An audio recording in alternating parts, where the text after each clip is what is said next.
Political issues XYZ channel पर आपका स्वागत है। आज हम गहराई से उतर रहे हैं विवेक अग्निहोत्री की हालिया फिल्म द बंगाल फाइल्स में और उन ऐतिहासिक घटनाओं की पड़ताल कर रहे हैं जिन्हें ये फिल्म सामने लाने का दावा करती है। हमारी ये चर्चा कई स्रोतों पर आधारित है। इसमें फिल्म की समीक्षाएं हैं, विश्लेषण है और निर्देशक के साथ हुई बातचीत के कुछ महत्वपूर्ण अंश भी शामिल हैं। इस पड़ताल का मकसद सिर्फ फिल्म की कहानी जानना नहीं है, बल्कि उसके पीछे का जो जटिल ऐतिहासिक संदर्भ है उसे समझना है। फिल्म को दर्शकों और आलोचकों से कैसी प्रतिक्रिया मिली ये जानना है और साथ ही ये भी देखना है कि फिल्म इतिहास को किस नज़रिए से पेश कर रही है। हम इन सभी स्रोतों से सबसे ज़रूरी और शायद चौंकाने वाली जानकारियां निकालने की कोशिश करेंगे। दिलचस्प बात यह है कि कुछ सूत्र इसे महज एक फिल्म नहीं मान रहे हैं। हाँ, उसे एक मूवमेंट या सामूहिक जागरण का हिस्सा बता रहे हैं। बिल्कुल। तो हमारे पास जो स्रोत हैं वो काफी अलग-अलग हैं। कुछ समीक्षाएं फिल्म को बहुत शक्तिशाली, जरूरी, आंखें खोलने वाला बताती हैं और कुछ शायद उसे बहुत ज्यादा विचलित करने वाला या एक तरफा भी मान सकती हैं। हाँ, और हमारे पास निर्देशक विवेक अग्निहोत्री के साथ हुई बातचीत के वो हिस्से भी हैं जहां वे फिल्म बनाने के अपने मकसद, चुनौतियों और अनुभवों पर विस्तार से बात करते हैं। तो चलिए इस मिली-जुली तस्वीर को समझने की कोशिश करते हैं। तो सबसे पहले, आखिर ये द बंगाल फाइल्स है किस बारे में? ये विवेक अग्निहोत्री की ट्रूथ ट्रायलॉजी की तीसरी फिल्म है। हाँ, ताशकंद फाइल्स और कश्मीर फाइल्स के बाद। बिल्कुल। इस बार फोकस बंगाल पर है, खासकर 1940s का दशक, विभाजन से ठीक पहले का और उसके दौरान का वो भयानक दौर। एक ऐसा इतिहास जिसे कई स्रोत छुपाया हुआ या भुला दिया गया मानते हैं। कहानी के प्लॉट की बात करें तो सूत्रों में क्या बताया गया है? कहानी एक युवा पत्रकार भारती बैनर्जी के इर्द गिर्द घूमती है। सिमरत कौर ने निभाया है किरदार। वो एक डॉक्यूमेंट्री बनाने बंगाल जाती है। अच्छा।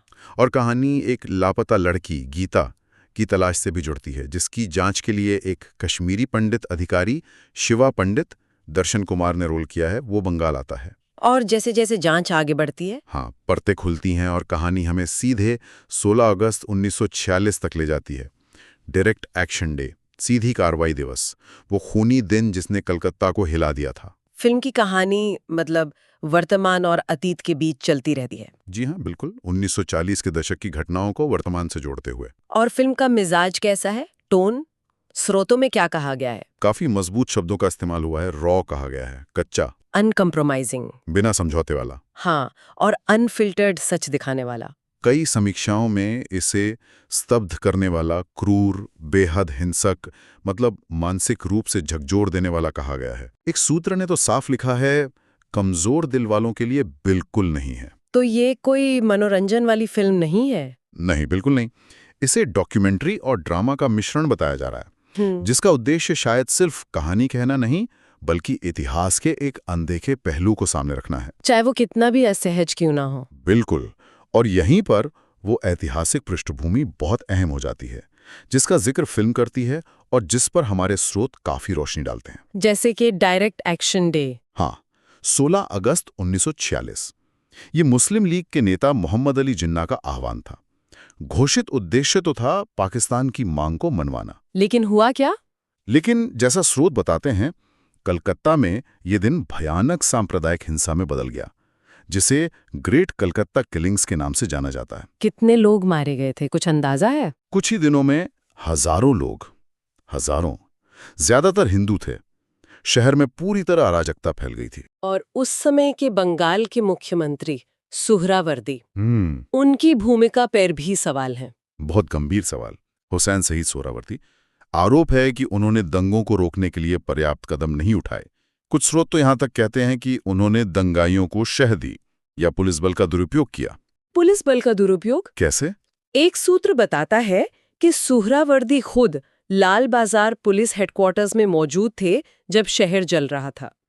ये भी कहा गया है कि दंगों से ठीक पहले कई हिंदू पुलिस अधिकारियों का तबादला कर दिया गया था। मतलब? अच्छा, ये तो बहुत गंभीर आरोप है जी। और इसके बाद अक्टूबर 1946 में नोआखाली में, पूर्वी बंगाल, वहां हिंदुओं के खिलाफ भयानक हिंसा हुई। नुआखाली नरसंहार। हमारे सूत्र इन घटनाओं को विभाजन की त्रासदी का अहम लेकिन अक्सर नजरअंदाज किया गया अध्याय मानते हैं, है ना? बिल्कुल सही, नजरअंदाज किया गया अध्याय। और फिल्म, जैसा कि सूत्र बताते हैं, इसी दबाए गए इतिहास पर जोर देती है। हिंसा के विवरण तो रोंगटे खड़े कर देने वाले बताए जा रहे हैं। हाँ, सड़कों पर लाशों के ढेर, महिलाओं और बच्चों को बर्बरता से निशाना बनाना, ये सब बातें कई समीक्षाओं में हैं। एक सूत्र ने किसी ब्रिटिश इतिहासकार का हवाला भी दिया है। हाँ, किम वैगनर, उनका हवाला देते हुए कहा गया है कि कलकत्ता की हिंसा का पैमाना कुछ मायनों में द्वितीय विश्व युद्ध की बर्बरता से भी ज्यादा था। आप सोचिए, लाशें कई दिनों तक सड़कों पर पड़ी रहीं, कोई उठाने वाला नहीं था। ये सिर्फ हिंसा नहीं थी, ये मानवता का पतन था, जिसे फिल्म दिखाने की कोशिश करती है। लेकिन इसी भयानक मंजर में कुछ नायक भी उभरे। गोपाल पाठा का जिक्र आता है। हाँ, गोपाल पाठा, असली नाम गोपाल मुखर्जी, कलकत्ता में। सूत्रों के अनुसार जब सरकारी तंत्र फेल हो गया, हिंदू आबादी असहाय थी, तब गोपाल पाठा ने लोगों को संगठित किया, जवाबी कार्रवाई का नेतृत्व किया। और कहा जाता है कि कलकत्ता को बचाया। काफी हद तक, और बड़े विनाश से बचाया। एक दिलचस्प बात जो कई स्रोत बताते हैं, वो उनकी महिलाओं के प्रति व्यवहार को लेकर है। हाँ, ये बहुत महत्वपूर्ण है। गोपाल पाठा की जवाबी कार्रवाई में मुस्लिम महिलाओं और बच्चों को निशाना नहीं बनाया गया, जबकि दूसरी तरफ से हिंदू महिलाओं के साथ हुई बर्बरता के कई दस्तावेज हैं।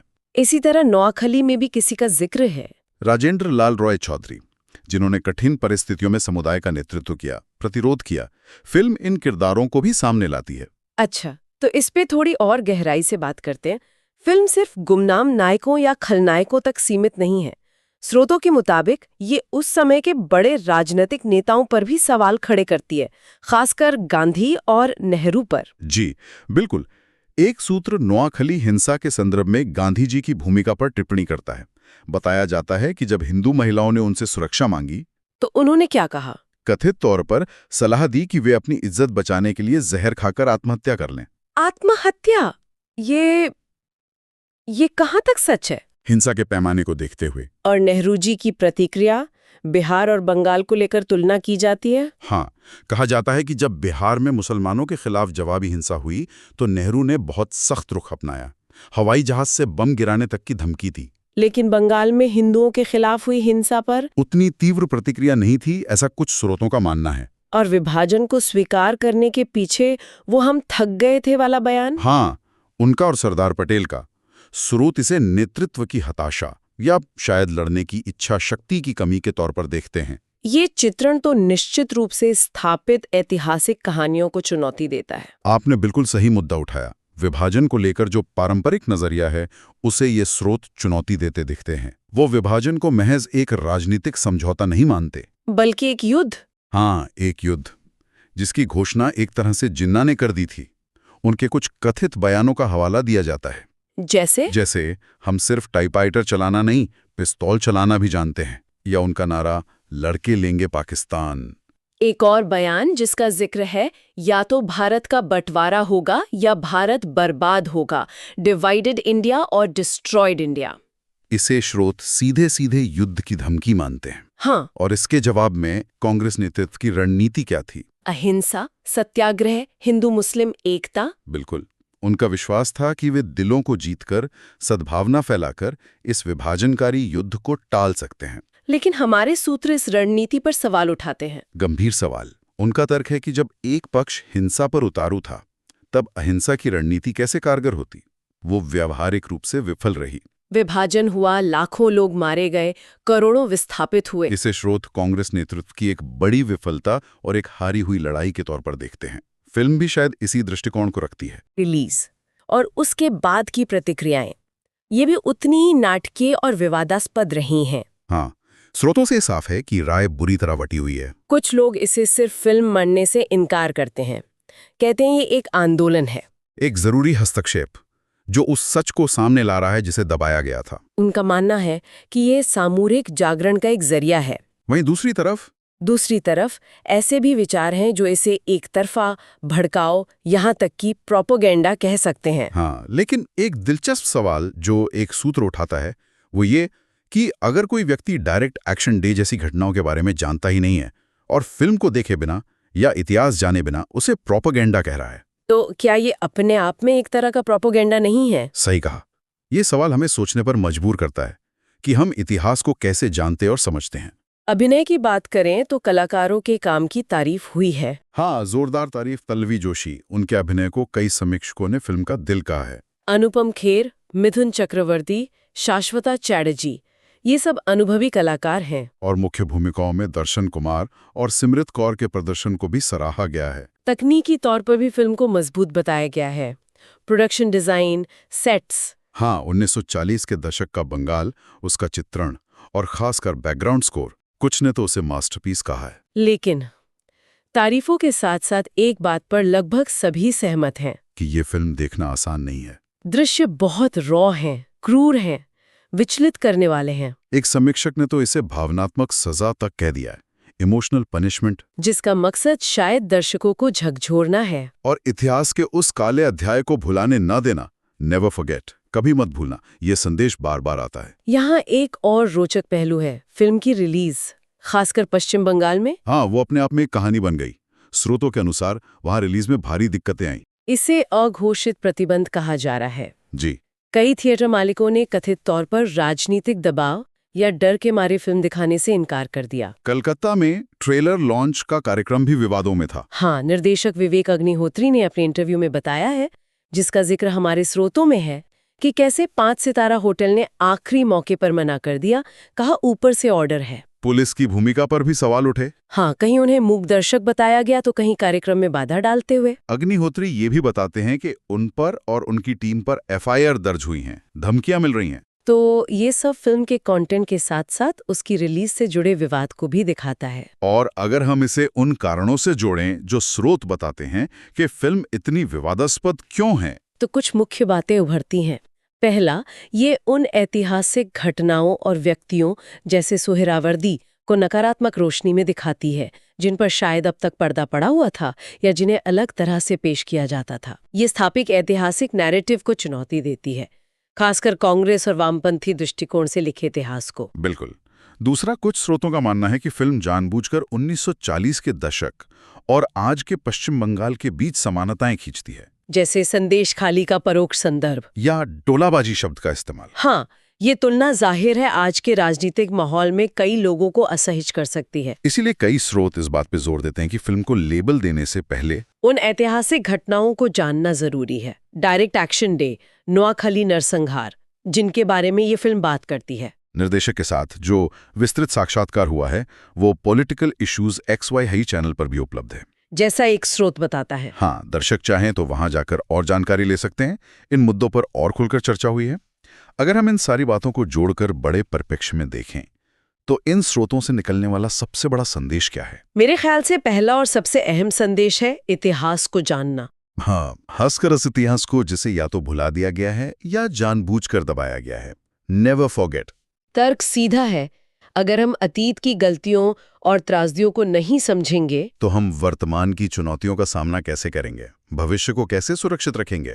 इतिहास खुद को दोहराता है, ये चेतावनी है। और ये संदेश खासकर युवा पीढ़ी के लिए है ना? बिल्कुल। स्रोतों में एक मजबूत आह्वान है कि युवा वर्ग मुख्य धारा के नैरेटिव से आगे बढ़कर अपने इतिहास के इस दर्दनाक लेकिन महत्वपूर्ण अध्याय को जाने। एक स्रोत तुलना करता है कि जैसे युवा ब्लैक लाइव्स मैटर या होलोकॉस्ट के बारे में जानते हैं, उन्हें अपने ही देश में अपने ही पूर्वजों के साथ हुए अत्याचारों और उनके बलिदानों के बारे में भी जानना चाहिए। ये सिर्फ जानकारी नहीं, अपनी जड़ों को पहचानने और उनसे जुड़ने का भी सवाल है। साथ ही सिनेमा की ताकत पर भी बात होती है। हाँ, एक सूत्र कहता है कि अगर गलत जानकारी या प्रोपेगेंडा वाली फिल्में समाज पर बुरा असर डाल सकती हैं, तो सच्ची, भले ही कड़वी घटनाओं पर आधारित फिल्में जागरूकता भी फैला सकती हैं और शायद सकारात्मक सामाजिक बदलाव की चिंगारी भी जला सकती हैं। द बंगाल फाइल्स को इसी नजरिए से देखने का आग्रह कुछ स्रोत करते हैं, एक ऐसी कोशिश जो असहज सच बोलकर संवाद शुरू करना चाहती है।